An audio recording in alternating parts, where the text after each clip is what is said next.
Students अब देखिए example 10th। क्या स्टेटमेंट है आपके पास? Prove that in cylindrical coordinate gradient of F is equal to this. आपको ग्रेडियंट ऑफ एफ की वैल्यू सिलेंड्रिकल कोऑर्डिनेट में क्या शो करनी है? ये शो करनी है। ठीक है, हम पहले आर्टिकल कर चुके हैं जिसमें हमारा डेल एफ कितना आया है आपका H1/E1/H1 curly F by curly U plus E2 cap by H2 curly F by curly V plus E3 cap by H3 curly F by करली डब्ल्यू। ये आपके पास किसकी वैल्यू है? ग्रेडियंट ऑफ एफ की वैल्यू किस में? Orthogonal कर्विलीनियर coordinates you V W की term में। आपको क्या फाइंड आउट करना है? सिलेंड्रिकल कोऑर्डिनेट की टर्म में। और आपको ये पता है कि जो यू वी डब्ल्यू होते हैं उनको आप सिलेंड्रिकल कोऑर्डिनेट में कैसे कन्वर्ट करते हो? सिलेंड्रिकल कोऑर्डिनेट आपके होते क्या हैं? रो और आपका फाई और आपका जेड।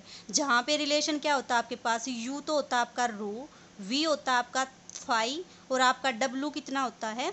जेड। ठीक है, और H1 की वैल्यू कितनी होती है आपके पास सिलेंड्रिकल कोऑर्डिनेट सिस्टम में? H1 1, H2 कितना होता है आपके पास? रो, H3 कितना होता है आपके पास? 1।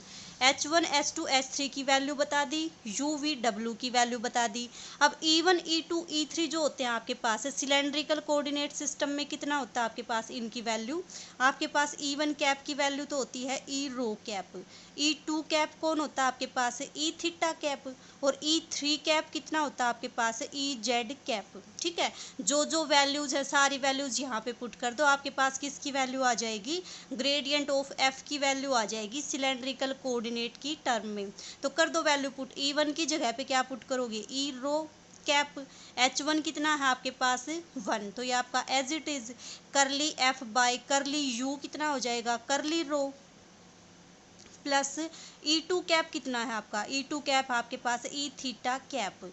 H2 कितना है आपका? रो पुट कर दो, करली एफ बाय करली वी कितना हो जाएगा आपके पास? Curly phi plus E Z cap divided by H3 कितना है आपके पास? 1 करली एफ बाय करली जेड।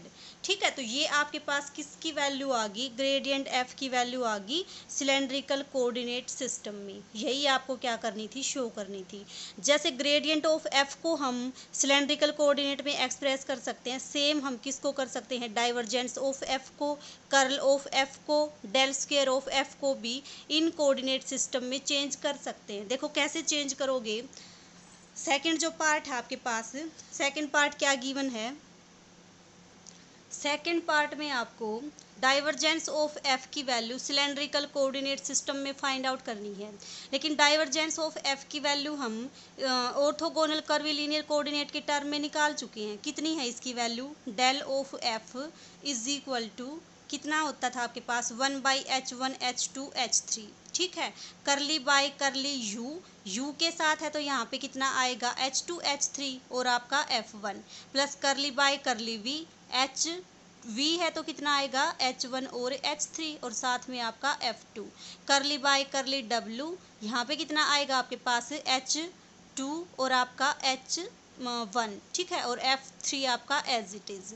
अब देखो सारे के सारे कोऑर्डिनेट्स आपने यहाँ पे निकाल रखे हैं जो भी आपके किस में होते थे? सिलेंड्रिकल कोऑर्डिनेट सिस्टम में। H1 H2 H3 की वैल्यू पुट करोगे कितना आएगा? 1 रो 1 करली बाय यू की जगह पे कितना आ जाएगा आपके पास? करली रो आ जाएगा।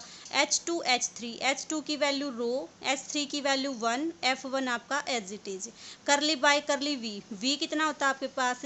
वी आपका 5 और H1 H3 की वैल्यू 1 1, F2 आपका as it is plus curly by curly W की वैल्यू कितनी होती है? जेड। H2 और H1 की वैल्यू कितनी होती है आपके पास? H2 H1 की वैल्यू आपके पास H2 की वैल्यू कितनी है? रो। ठीक है, तो कितना आ जाएगा आपके पास? ये रो एफ ऑफ 3। ठीक है, अब देखो इसको क्या करो, जस्ट सोल्व कर लो। कितना आ जाएगा? 1 बाई रो करली बाय करली रो ऑफ F1 प्लस ये कितना आ जाएगा? 1 बाई रो करली बाय करली phi F2 plus 1 by rho से मल्टीप्लाई करोगे रो से आपका ये आपके पास हो जाएगा 1 बाई रो करली बाय करली जेड और आपका कितना आ जाएगा? रो एफ ऑफ 3। यही आपको क्या करना था? प्रूव करना था। सिमिलरली आप क्या निकाल दोगे? कर्ल निकाल दोगे। कर्ल का फॉर्मूला आपको बताया था, क्या होता है आपके पास? कर्ल ऑफ एफ का फॉर्मूला आपके पास था H1 E1 cap, H2 E2 cap, H3 E3 cap. यहाँ पे क्या था आपके पास, करली बाय करली यू, करली बाय करली वी, करली बाय करली डब्लू। यहाँ क्या था आपके पास, H1 F1, H2 F2, H3 F3। इन सब की वैल्यूज़ आपको सिलेंड्रिकल कोऑर्डिनेट सिस्टम में पता है, सब की वैल्यू पुट कर दो, इसको सोल्व कर लो, आपके पास क्या आ जाएगा, रिजल्ट आ जाएगा। सिमिलरली डेल स्क्वायर फाई की वैल्यू, डेल स्क्वायर फाई की value orthogonal curvilinear coordinate system में आपको पता है।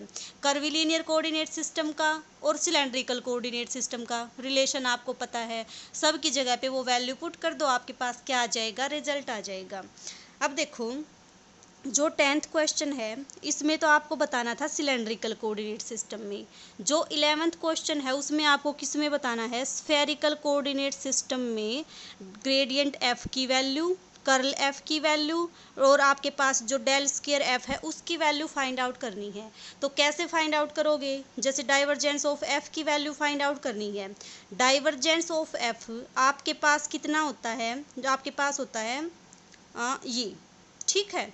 और स्फेरिकल कोऑर्डिनेट सिस्टम का इनके साथ आपको रिलेशन पता है। स्फेरिकल कोऑर्डिनेट सिस्टम में H1 कितना हो जाएगा आपके पास 1, H2 कितना हो जाएगा R, H3 कितना हो जाएगा R साइन थीटा, U कितना हो जाएगा आपके पास R, V कितना हो जाएगा आपके पास थीटा और आपके पास W कितना हो जाएगा फाई, ठीक है। ये आपके पास कन्वर्जन है इसका। तो सारी वैल्यूज़ आपके पास यहाँ पे हैं, सारी वैल्यूज़ पुट कर दो, आपके पास क्या आ जाएंगे, स्फेरिकल कोऑर्डिनेट सिस्टम में डाइवर्जेंस ऑफ एफ की वैल्यू आ जाएगी।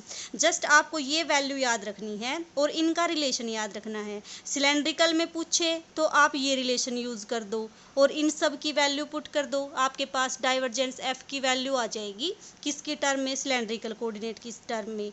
और अगर आपसे पूछे स्फेरिकल की टर्म में तो आप क्या करो, इस डाइवर्जेंस की वैल्यू में ये रिलेशन पुट कर दो, आपके पास किसकी वैल्यू आ जाएगी, डाइवर्जेंस ऑफ एफ की वैल्यू आ जाएगी स्फेरिकल कोऑर्डिनेट की टर्म में। सिमिलरली आपके पास कर्ल पूछे तो कर्ल आपको पता है ये होता है, ठीक है। सिलेंड्रिकल में पूछे तो आप ये रिलेशन यूज़ कर दो, स्फेरिकल में पूछे तो आप ये रिलेशन पुट कर दो, आपके पास किसकी वैल्यू आ जाएगी, कर्ल की वैल्यू आ जाएगी।